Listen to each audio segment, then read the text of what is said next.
Хамватанони героми, мехмонони азиз. Здравствуйте, дорогие друзья, уважаемые гости. Я вас всех приветствую в этом зале.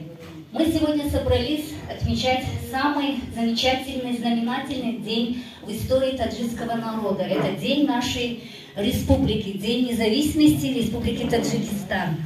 ما امروز سرجم شدیم در این تالار تا از 31مین سالگرد جشن استقلال وطن خود را بیرون از وطن تجلیل بگیریم و برای همه شمایان همیهنان عزیز جشن استقلال وطن مبارک باد.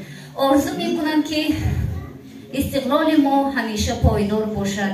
واقعا اگر ما به صفحه های تاریخ ملت تاجیک، صفحه های تاریخ جمهوری تاجیکستان نظر کنیم، این استقلالیت برای ما با خیلی زحمت ها به دست آمده است و البته اینجا نسل نسبتا کلانسال میدونن که بعد از فروپاشی اتحاد شوروی این استقلالیت برای ما به سختی به دست رسید. البته در قطار دیگر 15 جمهوری های شوروی مثلا کشورهای دیگر با شکرانه از استقلال برای آبادی وطن کشیده باشند. متاسفانه در تاجیکستان جنگ داخلی شد، یعنی از سال 92 تا 1997 که این برای رشد اقتصاد جامعه ما، برای کشور ما، برای جمهوری تازه استقلال ما خیلی فرسخ‌ها یا چندین سالها اقتصاد ما را بر رشد گذاشته، یعنی از رشد قفا گذاشت و بنابر همین امروز برای این جوانانی که اینجا نشستن گفتنی هستم که قدر وطن را دانید،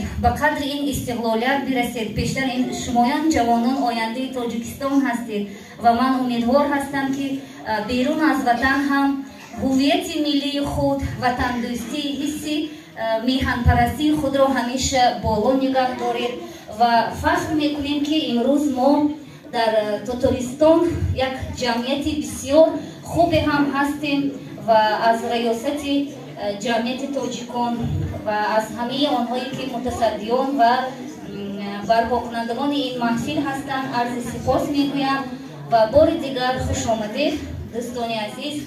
تاجیکستان کشوری من، مادری من، مادری مهرپرورینم.